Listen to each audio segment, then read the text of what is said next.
tayo po'y pinalad na makakausap ang may tuturing na nating suki na po ng ating palatuntunan, ang Independent Health Reform Advocate na si Dr. Tony Liachon. Dr. Tony, good morning po. Johnny Bañez, ano pangalan mo? Tensya na. Si Ma'am Judith Estrada Larino po. Live na po tayo sa DWIZ Hello Channel 23. Dr. Tony, good morning. Good morning, Dr. Good morning, Lee. John. Good morning. Apo. Kamusta na po kayo? Balik Pinas ang suki na ng himpilan na si Dr. Tony Liachon. Kamusta? So, yeah. Ayos naman. Magandang pakiramdam ko na ngayon. Alright. Okay. Good. Unahin natin yung tungkol sa zero balance billing. Anong tindig nyo dito? Dahil may binabanggit na pagka sangkot sa paglabag sa batas trapiko yung mga aksidente, mukhang hindi kasama. Hindi covered. Hindi covered. Dr. Tony, anong tindig at reaction mo po rito? Go ahead, sir. Ang aking unang pahayag, ang universal healthcare ay para sa lahat. Kay may kasalanan ka o hindi. Kasi nagbayad ka ng tax dyan eh. Yan ang una dyan. So, dapat hindi ka ipe-penalize just because you're a violator. Immoral siya if you will not grant any medical help. Nakasaad dyan sa aming Hippocratic Oath. So, sa Inglaterra, meron national healthcare system. Ang tawag nila dyan sa ganyang programa, you care first, accountability later. Ang ibig sabihin, merong example, merong kriminal, may assailant, sinaksak niya isa, titingnan mo pa rin silang sugatan, even if you're the assailant. May police lang na nakabantay dito. Mm-hmm. And then the victim, gagamutin din. And then afterwards, dun papasok yung accountability, yung lawyer. Mm-hmm. Now, in that principle, ang sinasabi, doctors cannot play lawyer at the point of admission dun sa hospital. Kasi who are you to judge? Like for example, di ka nag-helmet. O hindi ka naka-helmet, di ka namin gagamutin. Bakit? LTO ka ba? Basic opo. Huh? LTO ka ba para sabihin yon? Kung bawal ako, may sugat ako rito. Yun ang gagawin. You are not there as a physician. Your role is to heal any patient. One classic example, I had a patient dati with NBI na heart attack. Dinala sa ER, nakaposas pa rin siya sa bed. Pero, ginamot ko pa rin ang pasyente. Di ba? So, mali yung palisiyan na yan. Kasi, that is anti-poor. For example, mahirap ako, hindi ako nakadala ng helmet. Or, the roads going, let's say, to the main street dahil ako ay malapit lang. Malapit lang. Tapos baku-bako. Kasalanan ko ba kung baku-bako yung kalsada? Tapos ako ay biglang natumba dahil of the bad roads. Tapos sasabihin mo, ay hindi ka marunong mag-ingat eh. Hindi ka sagot ng zero balance billing. Yun ay unfair and indiscriminate. Walang pinipili ang kalusugan kasi it's a basic right eh. Health is a basic right. Whether you are responsible for the injury or hindi, our role is to become a physician, not a lawyer at the point of admission or even an LTO officer at the point of admission. Our role is to care first, heal first, before legal accountability after treatment and stabilizing the patient. Alright. Ang isa pang binabanggit, di ba, classic example din yung binabanggit mo, Dr. Tony, Ma'am Juday, na halimbawa sa isang enkwentro, suspect and authority, parehong nasugatan. Pag dinala sa ospital yan, pareho namang dapat gamutin di ba, Dr. Tony? Dahil ang first and foremost na katungkulan ng mga doktor, magligtas ng buhay. Yun. Tama po, di po ba? Gumamot. Oo. Tama. Ito pa ang classical example. During World War II, nagbarilan yung mga sundalo, whether siya ay Hapon or Amerikano, pareho mong ginagamot eh. Opo, oo. So it doesn't mean. Now, if you penalize the injured, then what kind of society na nagiging meron ka? The society should be able to care for the wound of the oppressed and the poor and not to penalize the one who is suffering. Parang naalala ko tuloy, Ma'am Juday, Doc Tony, nung nasa field pa ako Pagka suspect yung yung sinakay sa ambulansya, ang biroan ng iba O, dali na yan sa pinakamalayong pagamutan. Parang ganun, di ba? Parang hindi makaabot. Parang hindi umabot ng buhay, di ba? Tapos idedeklarang dead on arrival. Dead on arrival. Napapagkausapan at nagkakabiroan sa Pero kung ganito ang susumahin natin, parang ang saklap di ba? Hindi naman makatao. Hindi pa rin makatao. Hindi makatwiran. Anyway, kung segue ko. Sige okay lang. lang ba? Kasi, sorry, Doc Tony, pero isa ka sa nagiging maingay din at hindi mapakali, masabi na natin, sorry for the word na naisip ko, hindi mapakali at nagre-react dito sa issue ng accountability sa mga nangyayari sa atin ngayon, Doc Tony. Nakaraan lamang, ilang linggo lang nakalipas, nagkaroon ng palitan sa presidente ng Senado. At ngayong araw, binabanggit na mukhang magkakapalitan ng liderato ng Kamara. At ang pangunahing tinutumbok, yung nabunyag na maanumalyang flood control project. And at the same time, yung pahayag mismo ng Pangulo na walang sasantuhin. Bilang isang reform advocate, hindi lang sa kalusugan, kundi maging sa kapakanan ng buong bansa, anong tindig at reaction mo dito, Dr. Tony, sa mga nangyayaring ito sa ating bayan ngayon? Well, ang unang-una dyan, accountability. Dapat maparusahan lahat. Kasi meron din naman kaugnayan yan sa kalusugan Unang-una, yung pera ng PhilHealth ng 2024 nilipat from yung 90 billion, nilipat sa flood control project. All along, akala natin nilipat, yung pala, doon pala sa infrastructure. Pangalawa, in 2025, sa General Appropriation Act, siniro nila ang PhilHealth Akala natin kung saan nilalagay, nilagay pala nila sa infrastructure din. So, kaya tayo naghain ng petition sa Korte Suprema na bawal yan, unconstitutional. So, imagine mo, nag-review sila ng budget. The President knew na mayroong 545 billion insertions sa infrastructure. The President knew na nag-zero balance, zero budget ka for health. And then he knew that 31 billion ang binawasan sa education. So what I'm trying to say, he knew all along kasi he signed the GAA. It's not just a ceremonial gavel na inapruban niya yun Kaya nga, ang nangyari, nung nakita yan, kay Deputy Speaker Puno, pinasoli yung budget ng DPWH at kay Amena rin to review kasi sobra Kasi apparently, there were 12,000 pages and ang hirap na, wala silang engineers that could vet. Ang ginawa nila, because of their faith in the submission of the DPWH, they accepted that and then hinayaan nila. Yung pala, bloated yung budget. So ako, ang personal opinion ko dyan, everybody should be responsible.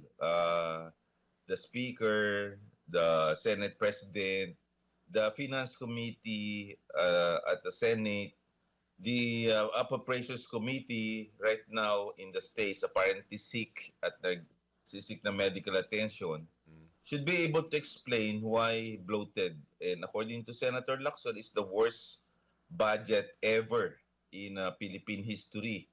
So, kaya maraming nagalit dyan kasi may insertions dyan. Tapos, yung pinaggamitan, nagsuffer ang lahat. Hindi lang sa health, sa bawat pagbaha, walang pasok, walang trabaho, walang makakapunta sa ospital, baha.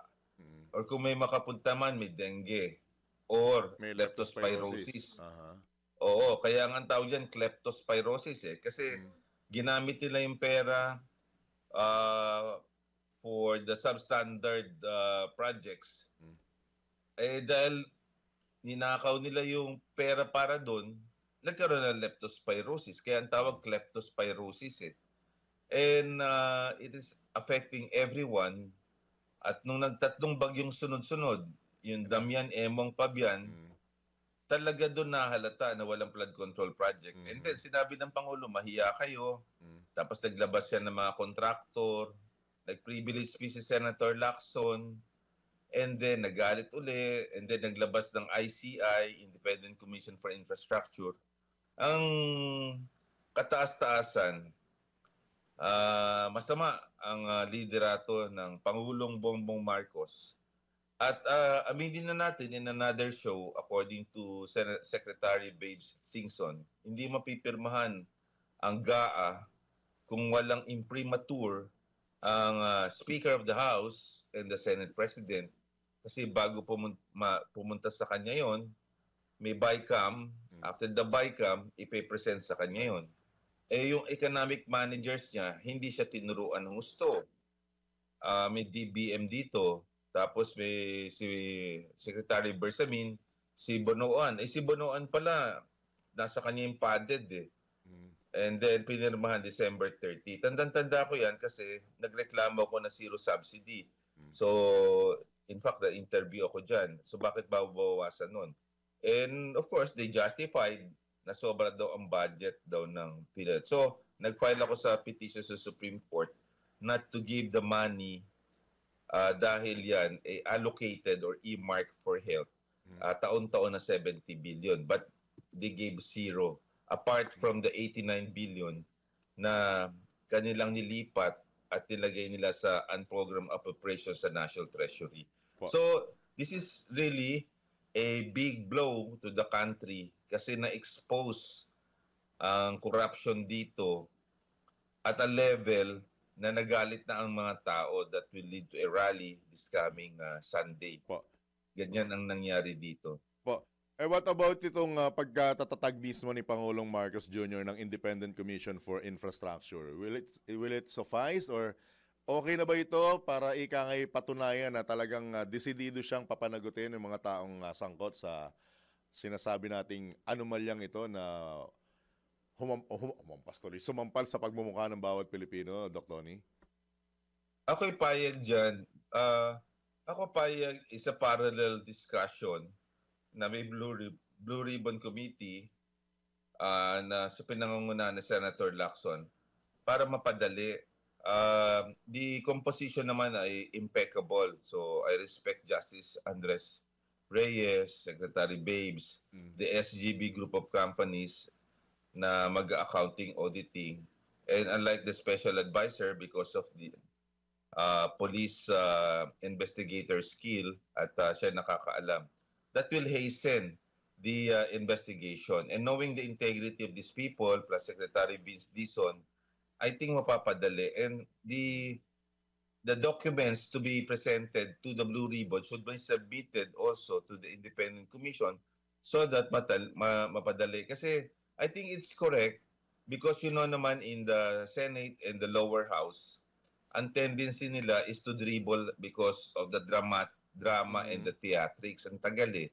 But if you have an ICI with all the spade and work, legal, accounting, auditing, they will be able to solve this right away. And then justice yung leader, pwede ka na kagad magponente kung may kakasuhan ka. Let's say ako, ang example niyan, if Saldico, let's say, is guilty, then they can actually cancel the passport of Saldico and then make Saldico a fugitive. Babalikan dito, just like with Teves. Oh, ganun lang yan eh. Kasi hindi siya sumisipot. Eh, ang daming cases na tinitingnan sa kanya. Si Reyes yun. And then, number two, si Babes na mag-analyze ng DPWH's budget sa last 3 terms, yung last 10 years, to find out kung saan parte nag-bloat ang flood control project. That's good. That is from the time of President Aquino, and then during the time of President Duterte, and then President Bongbong Marcos. Doon mo matitrace kung saan lumobo. Madali lang yan eh. You know already the guilty party, the DPWH. You know already the contractors.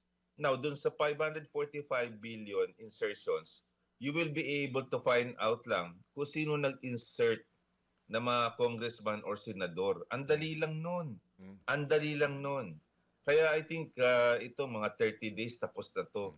And pwede natin makapag-file na sila sa ombudsman para dito. Right? Nako, medyo masalimuot yung usaping yan, Doc Tony, no? Pero yung tanong ko po, ano po yung support na nakikita nyo na dapat ibigay ng gobyerno sa sektor ng kalusugan na walang, yung dapat mapakinabangan ng taong bayan at walang kleptospirosis na tinatawag nyo kanina. Yeah. Di ba? Ang tingin ko ay wag niyo naman mamasamain. Ang tingin ko kailangan palitan na si Secretary Herbosa kasi hindi siya effective. Kasi ang una ko nakita, pinamigay niya yung pera ng PhilHealth na nawawala. Kasi during the budget hearing, sinabi doon ni Congressman Chel Jokno, nakuha niyo pala yung pera. What happened to the money?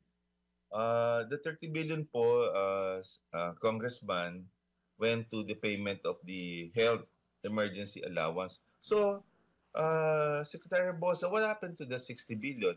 I don't know where it went. And perhaps the Department of Finance na lang will explain. So, sabi ko, dapat di ba accountable ka kung saan pumunta yung pera? Di ba? Number 2, tinanong din si Senator Recto na I think dapat palitan din kasi there's a technical malversation sa paglipat eh. We hope and pray that after the bar exam, the Supreme Court will be able to sit down and decide on the constitutionality of the 90 billion na inilipat sa National Treasury kasi unconstitutional, violating the seed tax law and the Universal Healthcare Law. So ipasasaoli yun kung sakaling mali kasi sinabi ni Chel Jokno. So, I think they have to go kasi masyado na masakit ang mga nagawa nila for kalusugan. And I think mag-uumpisa yan kung nag-change ang liderato sa Senate, nag-change sa Speaker. I think we need to change leadership at the Department of Health and the Department of Finance kasi this is the first time in history that defunded the PhilHealth, zero pa nga. And then to the detriment of the country na nagsasuffer ngayon, not only on leptospirosis but other diseases because of the kakulangan ng pera. Yun ang aking nakikita dito. Right. That, Doc Tony, as much as we want to, kaya lang natatalian ang kamay namin ng oras. Maraming salamat sa pagkakataon. Good luck at balitan tayo ulit, Doc Tony. Good morning. Thank you po. Sige. Maraming salamat, John. And, maraming salamat po. Apo. Ingat po kayo. Ingat, Doc Tony. Bye. Apo. Yan po mga kabalitaan, kabalitaktakan ng Independent Health. Actually, hindi lang health no? Kundi lahat na lang aspeto Natutukan niya kasi naiuugnay lahat yan Correct. sa kalusugan. Independent Health Reform Advocate na si Dr. Tony Leachon.